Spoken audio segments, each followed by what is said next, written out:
Charles Oakley cuts an imposing and commanding figure as he mingles, all dressed in black, among the 100 or so kids at the Raptors basketball academy in the cacophony of the Humber College gym. He dispenses high fives and handshakes, smiles and gives the odd admonishment to the campers as he wanders from court to court, Oak being Oak. Former Raptor Charles Oakley, seen here acknowledging the crowd in this 2015 file photo, is back in town, and speaking his mind. Rick Matanick, Toronto Star, he's more business than laughs, but that's the way the one-time Raptor is, gruff and fun at the same time, prone to wild pronouncements when the mood strikes but always honest, regardless of the consequences. And in the quiet of a change room away from the crowd, amid boxes of jerseys and balls and a set of golf clubs leaning against a wall, he remains true to himself, discussing the sea-changing Raptors transaction of a week ago. A sentimentalist, he is not. Article continued below. They traded Vince Carter, anybody's tradable. The 54-year-old NBA icon said of the DeMar DeRozan-Kawhi Leonard trade.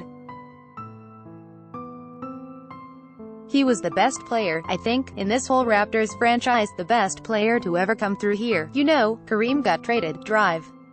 Jay got traded, Shaq.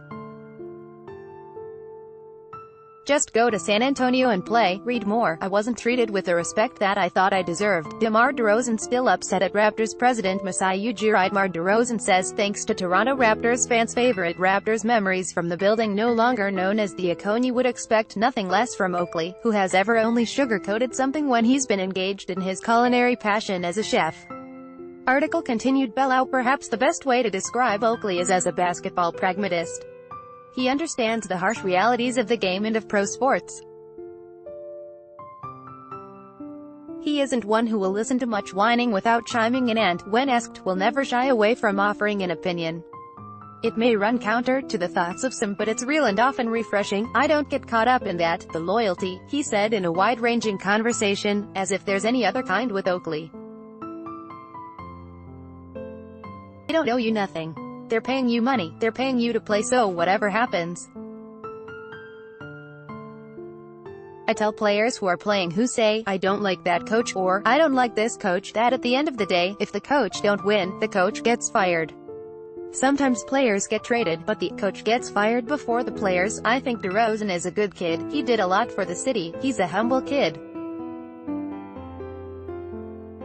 Last year I was surprised to see him get benched in the playoffs, the No.1 player on the team, so I guess that had a lot to do with trading him this summer, despite the fact he left the Raptors in 2001 and is most linked with the New York Knicks. Oakley's ties with Toronto are strong and his interest in how the Raptors do is genuine.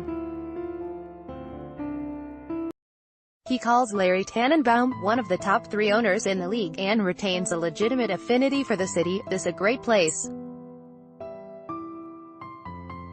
Never had a bad experience here. They always showed me love, he said.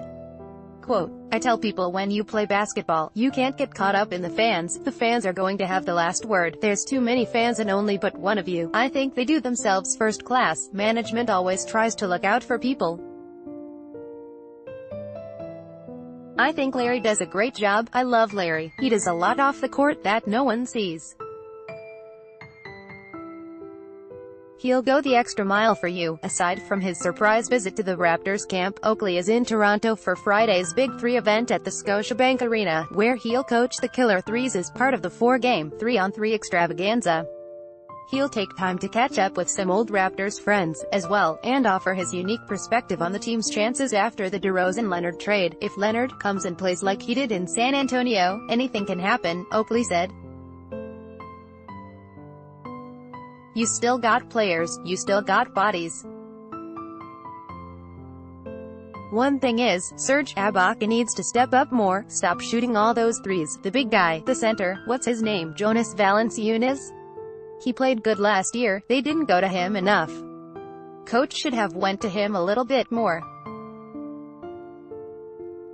Forget spacing the floor. If you've got a guy that's 7-1 who can post, and do what he was doing in the playoffs, the efficiency he was doing, keep going to him. That opinion is not unexpected from an ex-NBA big man who loved the dirty work and still looks like he could get 15 points and 10 rebounds a night. 15.